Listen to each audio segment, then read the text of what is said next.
नमस्कार शेतकरी मित्रांनो, दिवसा शेतीला वीज मिळावी म्हणून तुम्ही सौर पंपाची वाट पाहत आहात का?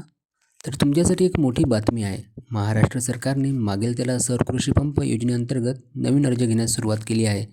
या योजनेत तुम्हाला 90 ते 95% पर्यंत सबसिडी मिळते. म्हणजे अगदी कमी पैशात तुम्हाला सौर पंप मिळू शकतो. आजच्या व्हिडिओत आपण पाहणार आहोत की अर्ज कसा करायचा. तर शेतकरी बांधवांनो, या योजनेचे काही महत्त्वाचे नियम आहेत. सबसिडी जनरल प्रवर्गासाठी 90% सबसिडी आहे, तर SC आणि ST प्रवर्गासाठी 95% सबसिडी आहे. पात्रता: ज्यांच्याकडे शाश्वत पाण्याचे स्रोत, उदाहरणार्थ विहीर, कूपनलिका आहे, असे शेतकरी सर्व अर्ज करू शकतात. शर्त: तुमच्या शेतात आधीच वीज कनेक्शन नसावे. ज्यांचे कनेक्शन नाही त्यांना प्राधान्य मिळते.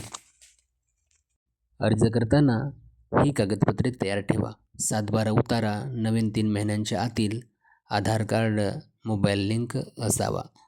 जातीचा दाखला SC आणि ST लाभार्थ्यांसाठी, बँक पासबुक आणि पासपोर्ट फोटो, विहीर किंवा कूपनलिका असल्याचे प्रमाणपत्र, तलाठी दाखला आवश्यक आहे. ज्यांनी आधी अर्ज केले आहेत ते पोर्टलवर जाऊन आपलं ॲप्लिकेशन स्टेटस चेक करू शकता. पब्लिक इन्फॉर्मेशन विभागात जाऊन तुम्ही तुमच्या जिल्ह्याची बेनिफिशरी लिस्ट पाहू शकता. जर तुमचं नाव यादीत असेल तर लवकरच तुमच्या शेतात सौर पंप बसवला जाईल. बेनिफिशरी रजिस्ट्रेशन करायचे आहे तिथे तुमचा 7/12 जोडून अर्ज सबमिट करायचा आहे.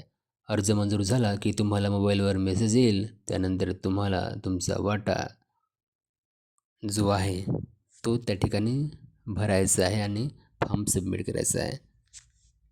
तर शेतकरी मित्रांनो, ही होती सौर पंप योजनेची लेटेस्ट माहिती. जर तुम्हाला अर्ज करताना काही अडचण येत असेल तर कमेंटमध्ये नक्की विचारा. हा व्हिडिओ आपल्या शेतकरी ग्रुप्सवर शेअर करा, जेणेकरून सर्वांना त्याचा लाभ घेता येईल. चॅनलला सबस्क्राईब करायला विसरू नका.